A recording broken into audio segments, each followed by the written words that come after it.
Basi msikilizaji, karibu sana katika neno la asubuhi ya leo. Mwezi huu tumekuwa tukizungumza juu ya urejesho, na tukasema ya kwamba kuna sababu tofauti ama njia tofauti ambazo watu urejeshwa. Please, when I talk about restoration, usiwahi kumbuka ya kwamba chochote ambacho unahitaji katika maisha yako kiliwahi kuachiliwa. Biblia inasema God has given us all things that pertain to life and godliness. Kumaanisha ya kwamba kile ambacho hauna ni kuibiwa kiliibiwa, ni kuchukuliwa kimechukuliwa, ni kufichwa kimefichwa, and therefore we demand a restoration in the mighty name of the Lord. Kuna maisha ya mtu iliibiwa, maisha unayoishi hata we mwenyewe unajua ya kwamba hiyo maisha sio yako. Hata unapojiangalia, unapokaa kwa hiyo nyumba, kwa hiyo biashara, you look at yourself and you surely say, this is not my life. Hii sio maisha ambayo mimi nastahili kuwa nikiishi wakati kama huu.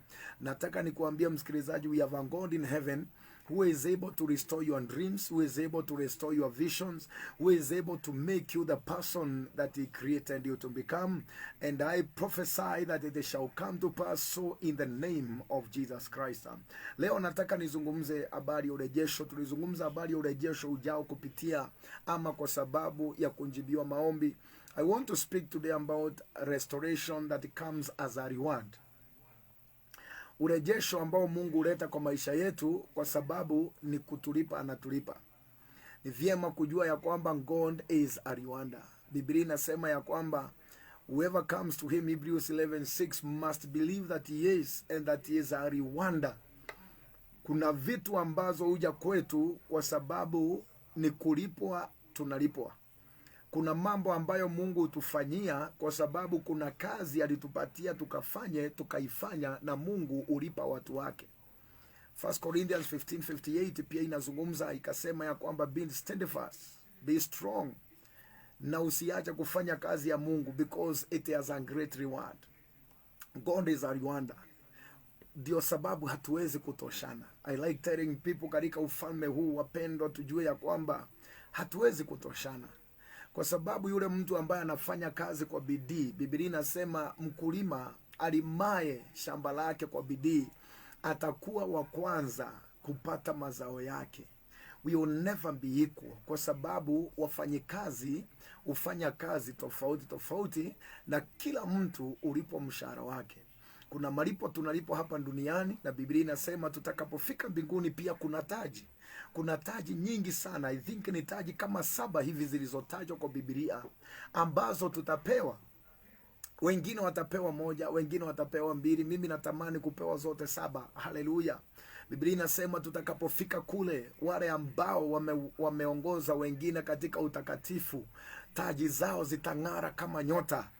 Wale ambao wameongoza wengi katika utakatifu, taji zao zitang'ara kama nyota.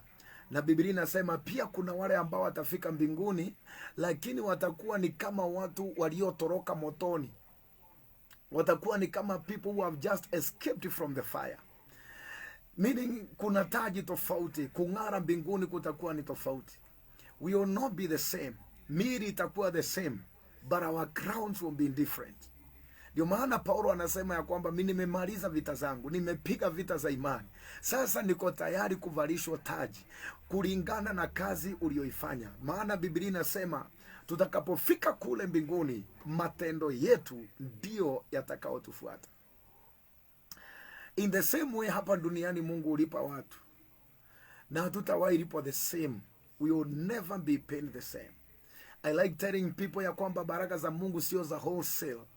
Baraka za Mungu ni za retail. Kila mtu na sehemu yake kulingana na kazi yako. Tusome Samueli wa kwanza ili kwamba niweze kuingia ndani zaidi katika fundisho hili. Samueli wa kwanza sura 24. Ningetamani nisome ile sura yote. Ni ndefu, lakini I like reading long text. Sipendi kusoma kamstari kamoja. Napenda kusoma maandiko mengi ili kwamba tuweze kupata the context of the scripture. Ikawa Sauli aliporudi baada ya kuwafuatia Wafilisti, aliambiwa ya kwamba Daudi yuko katika nyika ya Engedi. Ndipo Sauli akatoa watu 1000 waliochaguliwa katika Israeli yote, akaenda kumtafuta Daudi na watu wake juu ya majabali ya mbuzi mwitu. Akafika penye mazizi ya kondoo kando ya njia, na huko kulikuwa na pango. Sauli akaingia ndani ili kufunika miguu, na Daudi na watu wake walikuwa wakikaa mle pangoni ndani sana.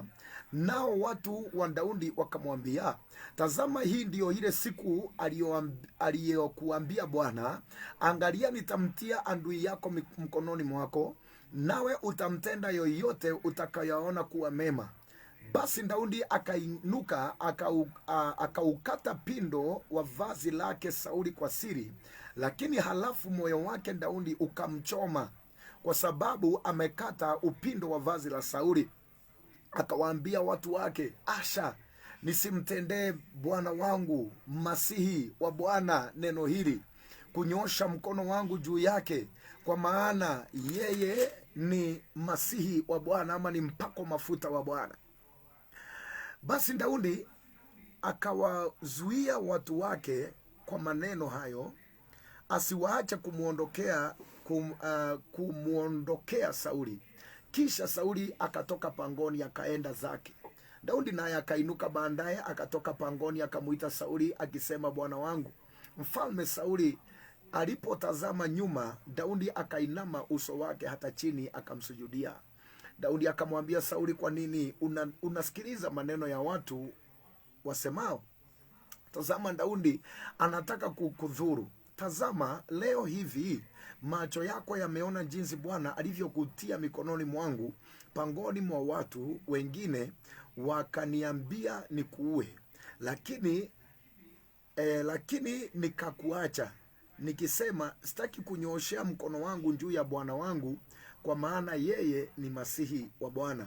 Tena baba yangu, tazama, tafadhali tazama upindo wa vazi mkononi mwangu, maana ikiwa nimeukata upindo wa vazi lako nisikuue, ujue na kuona ya kuwa hakuna uovu, ujue na kuona ya kuwa hakuna uovu wala kosa mkononi mwangu, wala sikukosa neno, ingawa wewe uliniwinda roho yangu ili kuikamata.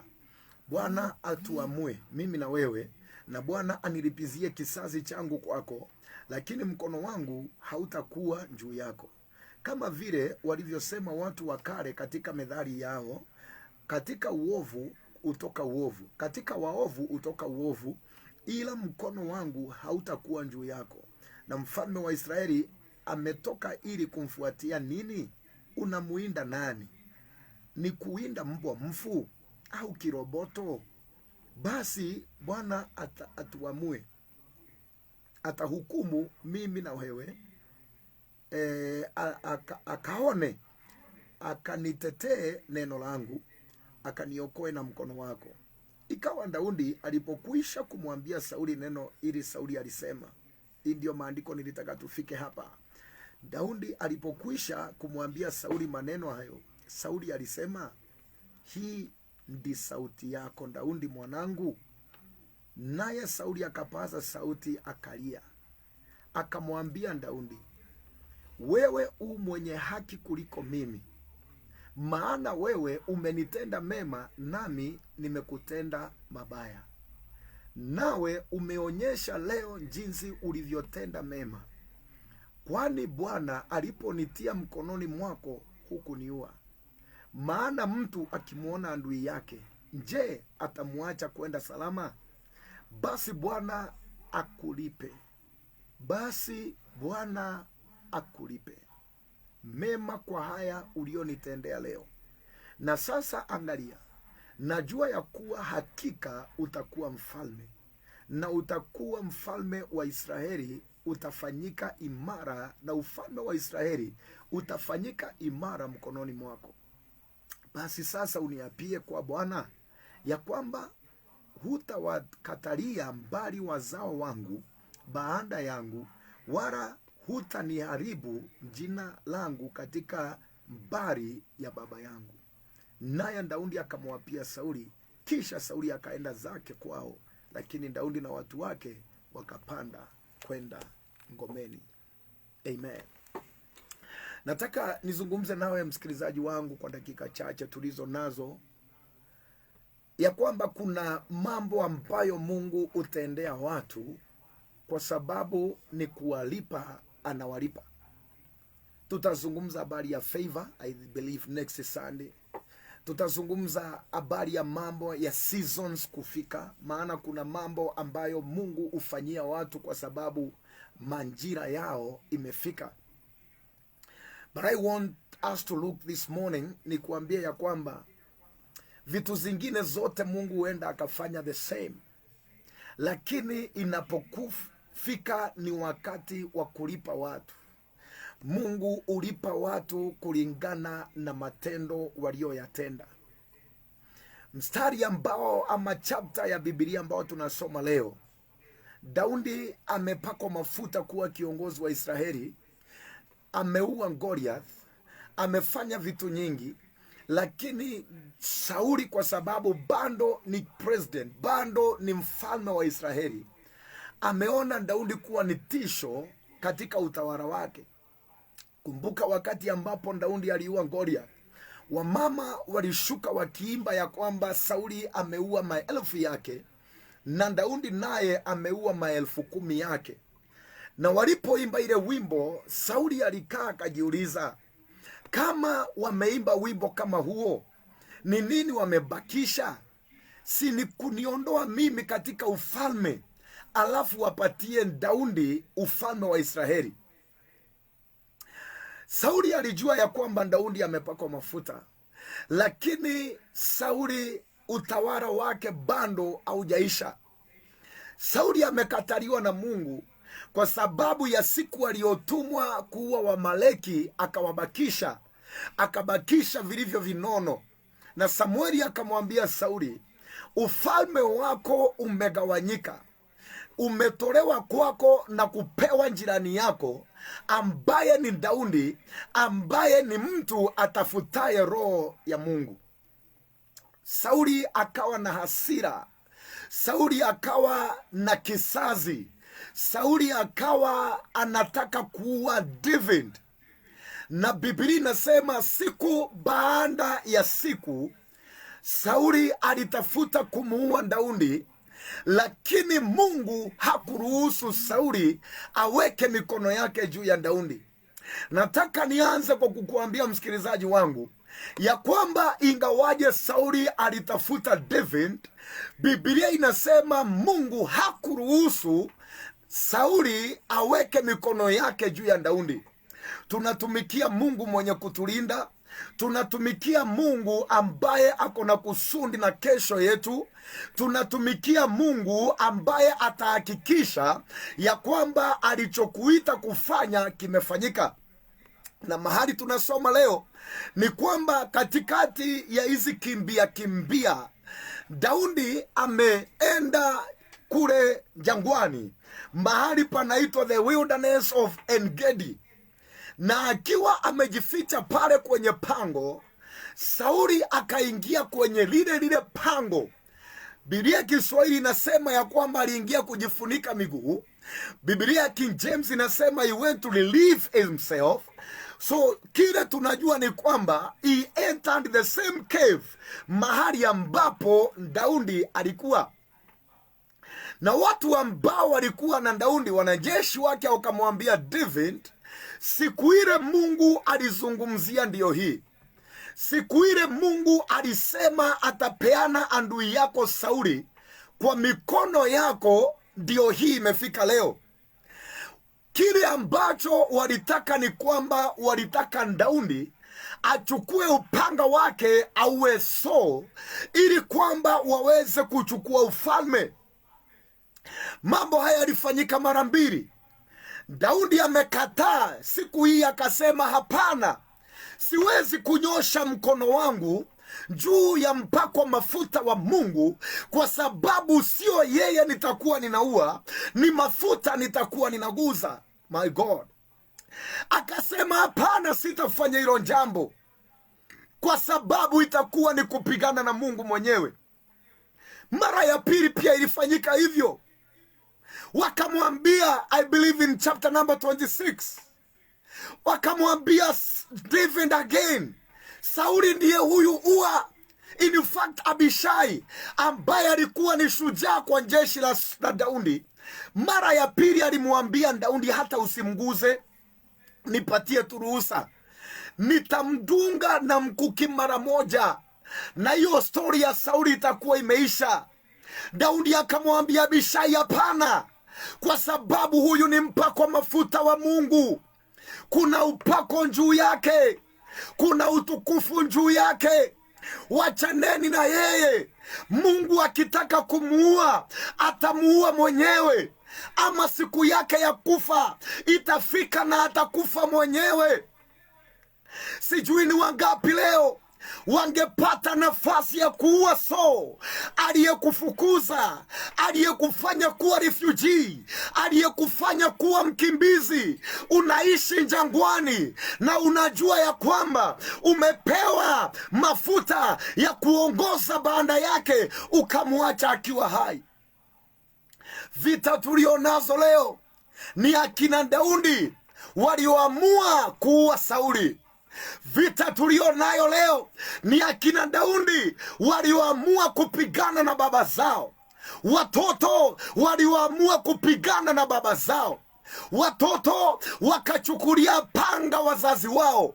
Wengine tukasoma na tunasikia vita walivyopiga baba zao. Wengine wamewahamisha, wengine wamewakimbiza baba waliowazaa. Let me tell you, vita na baba yako zitakuachia laana. Hey, sikia kijana, unayesikia uko na nguvu, unayesikia sasa misuli yako iko sawa, vita na wazazi wako zitakuachia laana. Wanaweza kuwa hawajasoma kuliko wewe, wao ndio wazazi wako. Miaka waliokuzaa wakiwa nayo, kama walikupata wakiwa miaka 40, bado wako miaka 40 wazee kuliko wewe. Yeyote anyoshaye, mwandishi wa Methali akasema ya kwamba yeyote alaanie baba yake amelaaniwa. Let me tell you, vijana, wazee, as long as your parent is alive, honor them. Biblia inasema heshimu baba na mama, utaongezewa siku za kuishi. Wengine leo wanakufa mapema kwa sababu ya kutoheshimu baba na mama zao. Upenda kuambia wandanda, msichana, sikia nikuambie, wakati siku yako imefika, unasikia nataka kuolewa, unasikia sasa umekomaa, unasikia sasa mwili umetosha, mawazo imetosha, kila kitu imetosha, sasa mimi nataka kuolewa. Nisikie, leo tuna watu wengi sana, jamii nyingi zinateseka, watu wanalia, pasta niombe, mchungaji niombe. Nisikie, enda kwa wazazi wako kwanza, waambie mimi nataka kuolewa. Kama ulitoka kwenu, nashukuru Mungu, nazungumzia watu maelfu. Na tafadhali danda, usizime redio, usitoroke. Leo nakupatia capsules ikusaidie. Boma yako inaweza kuwa naishi na vita na fujo kwa sababu ya kilio cha mama yako. Na wewe mwanaume uliyechukua msichana wa watu, hata sukari kilo moja, mama amezaa mtoto, amesomesha msichana, ameenda mpaka chuo, wewe umepata kitu cha bure. Let me tell you, you live under curse. Honor your father and honor your mother. Msichana waja kukimbia maombi, pasta niombe, mimi maisha yangu siyaelewi. Rudi kwa mama yako, rudi kwa baba yako, mwambie mama, nilikosea, niachilie baraka zako, niende nikakae na mume wangu. I have seen people come, pastor, nataka utuunganishe, pastor, nataka. Let me tell you, the pastor, the church is just but a witness. Listen to me. The church, the pastor is just but a witness. Kuolewa kwako msichana ni jamii. kuishi kwako msichana, kijana, ni jamii. Please go back to your parents. Kama ulitoroka, go back to your parents. Seek forgiveness. Let them bless you and you will be blessed. Wakati Yakobo anatoka kwa baba yake Isaka, oh my God, mwingine aliambia pastor, mama yangu ana chochote cha kunipatia. Nisikie msichana, nikuambie, wacha kiburi, kitakuleta chini. Utaishi kwa machozi. Huyo mama huenda hajui kuongea. Gina nasema, unajua harusi yangu ni high class, mama yangu hajui kutembea, mama yangu hajui kuvaa, hata akivaa nguo huwezi jua kama inbere ndio iko nyuma ama nyuma ndio. Let me tell you, msichana, wacha majivuno. You will never prosper under a curse of your parents. I guarantee. You will never prosper under the curse of your parents. We are witnesses, and I come to speak to you as a prophet of God. Wengi wale ambao unatafuta maombi na unajua ya kwamba njia zako hazikuwa sawa, leo unasema, pastor, sielewi kwa nini sizai, sibarikiwi na watoto. Je, ulibarikiwa na wazazi? Mimi sielewi kwa nini mboma yangu iko na vita. Kama umekamilisha yote, njoo tupambane na shetani. Lakini kama kuna mambo ambayo hayuko sawa, mimi sina uwezo. Na mtu asikundanganye. Utatuma mbegu, utapanda, zitapitania kwa hewa. Utapanda 310, utapanda 320, utanunua mafuta, utabeba vitambaa, utabeba towel, utakunywa mafuta, and nothing will change. No man has authority over your parents. Nisikie, the second generation of parents, you are spiritual parents. Daudi alijua ya kwamba Sauli ni baba. Akasema, mimi siwezi kuguza Saul. Is a father. Kiti ambacho naenda kukalia ni kiti ambacho yeye anakalia. He is a father. And I like our politicians.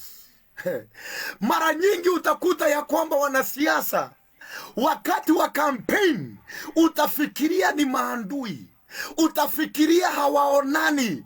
Wacha uchaguzi uishe, utasikia my brother, my brother is here, my brother so and so is here. They know ya kwamba mahali walipo, somebody prepared the ground for them. Listen to me. Kuna mtu aliandaa mahali ambapo unaenda kukalia. Kuna mtu alihubiri na nyuki kabla sijakuja na nyuki, na waheshimu baba wa kiroho. Kuna watu walihubiri Kenya hii kabla hatujazaliwa, wakatengeneza barabara ili kwamba leo tuweze kuruhusiwa kwenda kwa hewa tukihubiri injili ya Yesu Kristo, na waheshimu wa baba wa kiroho. Nisikie mtu wa Mungu, mahali ambapo tunataka kwenda, wazazi wako pale. Kuna watu walitutangulia. Daudi alijua siri hii ambayo leo watu wengi hawajui.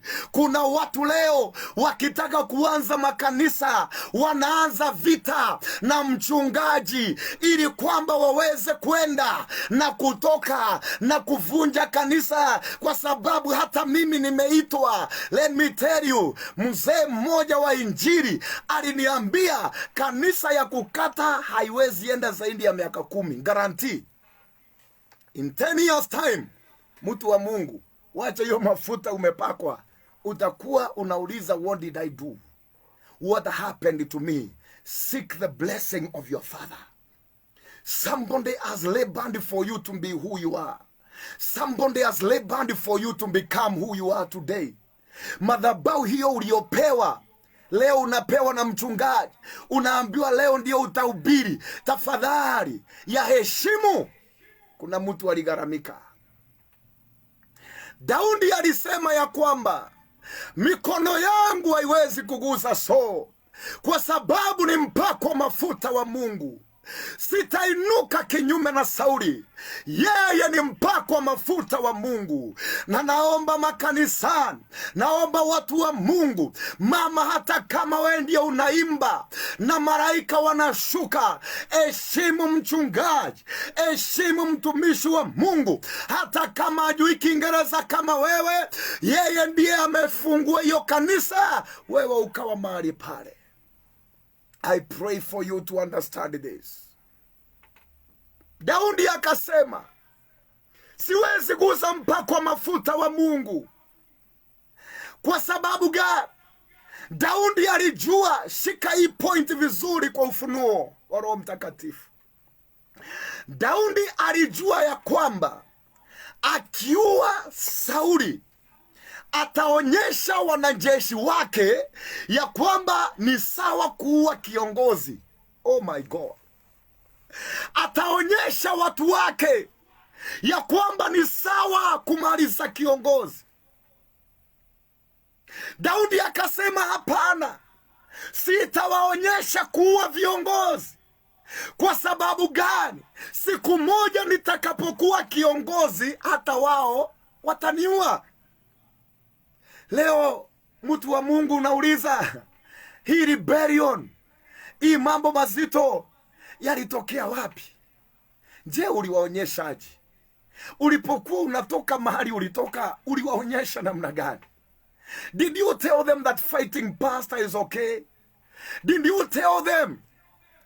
Leo unasema, kwangu pastor hakuna amani nyumbani. Lakini je, ni mikutano mingapi inawekwa kwa nyumba yako kupiga viongozi wa kanisa? Ni mikutano mingapi inawekwa kwa hiyo saloni yako kuongea kinyume na kiongozi wa wamama? Je, ni mikutano mingapi unaweka ili kwamba kuongea ubaya wa huyo kiongozi wa vijana? Ukionyesha watu vita, hata wewe watakupiga vita. Ukionyesha watu ya kwamba kuua Sauli ni sawa, hata wewe siku ya utawala wako watakuua. Daudi alisema, hapana, mimi sitaki kugusa Sauli, kwa sababu wanajeshi wangu wataona kuua kiongozi ni sawa. Na mimi nitakapokuwa kiongozi, hawataona ubaya pia wa kuniua. Oh God, help us. Ndiposa Daudi aliweza kuwa na viongozi waaminifu.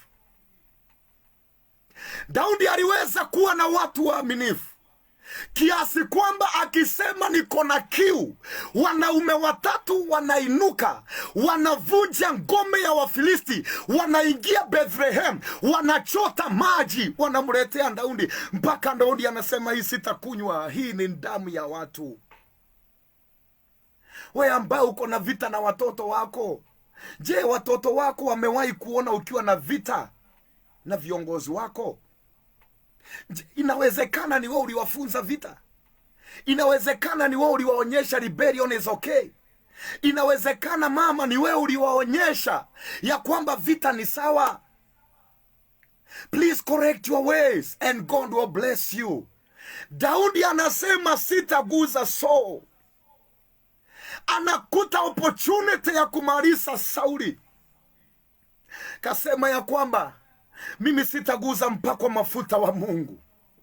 Na Biblia inasema ya kwamba alikata vazi la Saul, akatoka nalo kwenye pango, na akamuita Saul, akamwambia Sauli, angalia mimi mema ambayo ninakutendea, lakini wewe ni maovu unanitendea. Huu ndio ujumbe wangu siku ya leo, ya kwamba mpendwa, mema unayoyafanya yatalipwa. Mema unayoyafanya yatalipwa. Mema unayoyafanya kwenye siri, we have a God in heaven ambayo uyatendayo kwa siri uyalipa kwa wazi. Mema unayoyatenda utalipwa. Jeremiah akasema, Jeremiah 48 and verse number 10, amelaaniwa yeyote afanyaye kazi ya Mungu kwa mikono miregevu. Ukifanya kazi ya Mungu kwa mikono milegefu unafuatwa na laana. Ukiifanya kwa mikono ya bidii, kwa hakika utalipwa. Najua nazungumza na watu leo ambao kuna watu ulitendea mema kama Sauli, lakini wanakulipa na mabaya. Kuna watu umesaidia lakini wanakulipa na mabaya. Kuna watu umesimama na wao lakini wanakulipa na mabaya. Naja kwa mitambo ni kuambie, endelea kutenda mema, kwa sababu Mungu wa mbinguni atalipa mema yote. Wakikutukana wabariki. Yesu akasema, bless those who curse you, pray for your enemies, kwa sababu aonaye kwa siri siku moja atakulipa kwa wazi. Watendee mema. Hata wakikurudishia mabaya, watendee mema. Kuna Mungu alipaye kwa wazi. There is a restoration that comes as a reward. Kuna watu leo utaona wakibarikiwa, unashindwa kwa nini wanabarikiwa. Kuna mambo waliyatenda kwa siri. Kuna mema waliyatenda kwa siri. Kuna matusi walivumilia kwa siri. Walienda kwao wakaitwa bure, lakini bado wakanunua suta wakapelekea baba yao. Hata yule aliwaita kahaba, bado walienda wakanunua shope wakarudi nayo nyumbani. I come to tell you, mema italipwa. Hakuna mema ambayo usahaulika. Mema italipwa. Matendo yako mema yatalipwa. Kusaidia unaosaidia watu kwenye siri kutalipwa. Ndiyo maana Mordekai, Biblia inasema ya kwamba yuko pale kwenye lango, akasikia watu wakipanga njama ya kuua mfalme. Akatoboa siri na akaendelea kukaa pale kwenye lango. Naona kuna mema ulitenda, lakini bado uko pale kwenye lango. Kuna mtu hata umesaidia, lakini bado uko pale kwenye lango. Kuna mtu umepigia kampeni, ameingia kwa kiti, lakini amekuacha pale kwenye pango, amekuacha kwenye lango tu. Ulikuwa unafikiria ile siku atapewa kiti, wewe ndio utakuwa wa kwanza, lakini hata swearing in haukuitwa. Pamoja na mema yote ulioyatenda, Mordekai alibaki pale kwenye lango. Mordekai aliendelea kukaa kwenye lango. Anasema, mimi niliokoa maisha ya mfalme, lakini nikasahaulika. Akaendelea kuwa mwaminifu, akikaa pale kwenye lango, akaendelea kuwa mwaminifu kwa Mungu wake, akisema, Mungu haujanisahau. Na nataka nikuambia msikilizaji, Mungu hajakusahau. Machozi unayoyalia Mungu hawezi kuyasahau. Kilio kilichotoka kwa moyo wako Mungu hawezi kukusahau. Mema ulioyatendea wazee Mungu hawezi kuyasahau. Mema uliotenda ya kuona mtu aliye hospitali Mungu hawezi kuyasahau. Mema ulioyatenda ya kununulia mtu chakula ambaye hakuwa na vyakula Mungu wetu hawezi kukusahau. Mema ulioyafanya ya kuona mtoto wa jirani ambaye hana karo ukamlipia hiyo karo Mungu wetu hawezi kukusahau. I pray for you. May you continue doing good. Your good deeds will be rewarded, my brother. Mchungaji, endelea kutenda mema. Kuna maisha tunaishi kama watumishi wa Mungu. Tunafunga, tunaomba, tunalia, tunaombea watu, lakini baada ya watu kubarikiwa wanasahau. Mtume wa Mungu, usiache kutenda mema. There is a God in heaven. Biblia inasema Mordekai alikaa pale kwenye lango hata baada ya kufanya kitendo ambacho kilistahili aheshimiwe, aliachwa pale kwenye pango, kwenye lango. Kuna mambo umetenda kwa Mungu. Kuna sadaka umetoa kanisani, hata haijulikani, hata haukuandika jina ijulikane ilikuwa ya nani. I want to tell you, the God of heaven will remember the good. That is my prayer today. Ombi ambalo nimekuja kuomba leo ni kwamba mema ulioyafanya yakakumbukwe. In the mighty name of the Lord. Ndio maana Hezekia anaambiwa utakufa. Anageukia ukuta, anamwambia Bwana, kumbuka mema niliyoyatenda. Kuna mtu mema yako leo inakumbukwa. Kuna mtu mema yako leo inakumbukwa. Kuna mtu mema yako leo inakumbukwa. Kuna mtu mema inakumbukwa leo. Ulisaidia watu, nasema kuanzia leo unaanza kusaidiwa na wengine.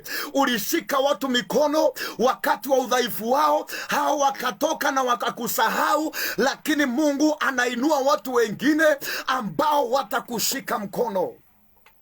Mordekai, siku yake ya urejesho ikafika.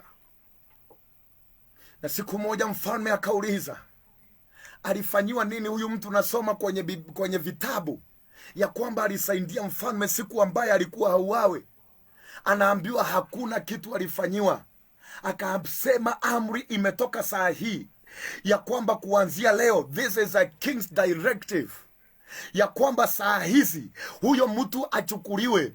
Na wewe na Haman, chukua huyo mtu muweke kwa farasi, tembea naye ukisema hivi ndivyo itakavyofanyiwa mtu ambaye moyo wa mfalme umependezwa na yeye. Mpendo, unaweza kuonekana kama umesahaulika, lakini Mungu hajakusahau.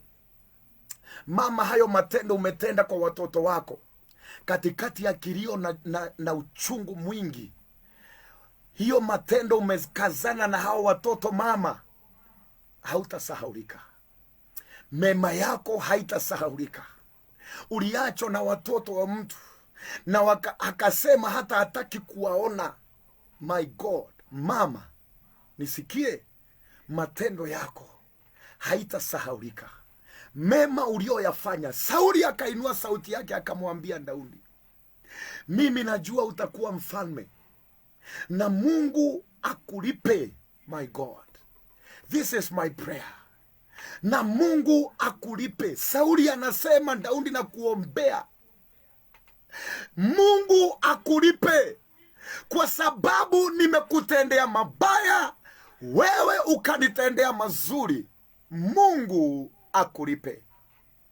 Na malizia leo nikisema, mpendwa, Mungu akulipe matendo uliyoyatenda. Mungu akulipe kilio ulicholia kwa sababu ya watu. Mungu akulipe kufunga umefunga, ukiombea kanisa la Kristo, ukiombea mchungaji wako. Mungu akulipe matendo yote uliyoyatenda ambayo wanadamu hawakujua. Wengine walikuja wana chakula, ukagawa chakula ya watoto wako. Na kuombea leo, Mungu akulipe. Uliona wanaolia, ukalia pamoja na wao. Mungu wa mbinguni akulipe. Ulitoa vitu zako zikajenga madhabahu ya Jehova. Ninakuombea as we close the year 2022, Mungu wa mbinguni akulipe. Umesimama na watumishi wa Mungu wakati wa mahitaji. Ninakuombea mpendwa, Mungu wa mbinguni na akulipe. Umesimama pamoja na yatima na wamama wajane. Ninakuombea leo, Mungu ninayemtumikia akulipe. Utakumbuka mema ulioyafanya, kwa sababu Mungu anaenda kukulipa. Ulikuta watu ambao hawana chochote, Yesu anakuta wanaolia, anawaambia msilie tena. Na kuombea Mungu akuondoe kwenye shinda zako kwa sababu ya mema ulioyatenda. Mungu akumbuke mema ulioyatenda, akuondoe kwenye hiyo gereza. Mungu akumbuke mema ulioyatenda, akuponye hiyo ugonjwa. Na kuombea leo, Mungu akumbuke mema ulioyatenda, aondoe hiyo uchungu ndani ya mwili wako. Na kuombea leo, Mungu akumbuke mema uliyoyatenda, aondoe hiyo kifo ambayo inakukondolea macho. Na kuombea leo, Mungu akumbuke mema uliyoyatenda, atosheleshe mahitaji yako. Na kuombea leo mpendwa, Mungu akumbuke mema uliyoyatenda, watoto wako warudi shule. Mungu akumbuke mema uliyoyatenda, na jamii yako ikarejeshwe. Mungu akumbuke uliyoyatenda, na mkawe na uhusiano mwema tena na wazazi wako. Mungu akumbuke mema uliyoyatenda, kuwe na urejesho katika maisha yako. This is my prayer for you today. Mema uliyoyatenda yakumbukwe. Kama unaweza fikia redio yako ama simu yako, chochote ambacho unasikiza, nataka tuombe na wewe ukisema, Bwana, kumbuka mema niliyoyatenda. Ezekia aliambiwa utakufa, akageukia ukuta akamwambia, lakini Jehova, kumbuka mimi nimerejesha ibada katika madhabahu. Kumbuka mema niliyoyatenda. Danda, hata kama vita vimekuzindia, kumbuka ile mabati ulinunua ya kujenga kanisa, umwambie Bwana nikumbuke. Kumbuka ile pulpita ulitengeneza ambayo mpaka leo ndiye inatumiwa kuhubiri, useme Bwana nikumbuke. Kumbuka sandaka ulizozitoa, umwambie Bwana, kwa mema niliyoyafanya, Mungu wangu nikumbuke. Endelea kuomba, mwambie Bwana, Mungu wangu nikumbuke. Siri ya machozi haya Bwana ni wewe unayajua. Siri ya machozi haya Jehova ni wewe unajua. Naona danda unalia, lakini siri ya hayo machozi hayajuaye ni Jehova. Mungu ninayemtumikia na akukumbuke leo. Mungu ninayemtumikia akumbuke machozi uliolia. Mungu ninayemtumikia leo akumbuke siku ya dhiki ulipokuta mtu katika shinda na ukaamua kumsaidia. Mungu wa mbinguni akukumbuke. Kwa ukumbuko wako pona magonjwa yako. Kwa kukumbukwa kwako maisha yako yabadilike. Kwa kukumbukwa kwako biashara yako iimarike tena.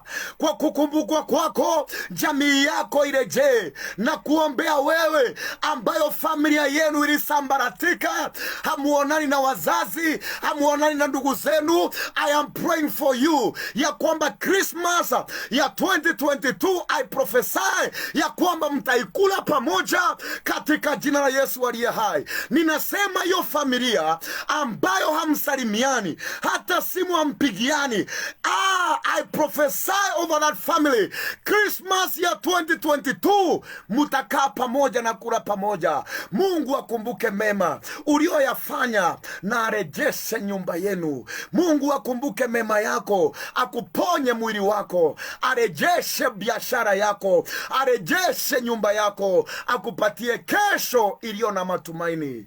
In Jesus mighty name. Wewe ambaye haujaokoka, I pray for you. Pokea urejesho wa maisha yako yaliibiwa na shetani, ya kwamba leo unaishi maisha ambayo sio yako. I pray for your restoration. Come back to your Father. Come back to Jesus. Sema, Bwana Yesu, nisamehe dhambi zangu na uliandike jina langu kwenye kitabu cha uzima. Kuanzia leo nakataa dhambi, nakataa shetani. Niokoe Bwana, katika jina la Yesu naomba na kuamini. Amen. May you receive your restoration, my brother, my sister. Matendo mema ulioyafanya unalipwa tena kwa wazi. In Jesus' name.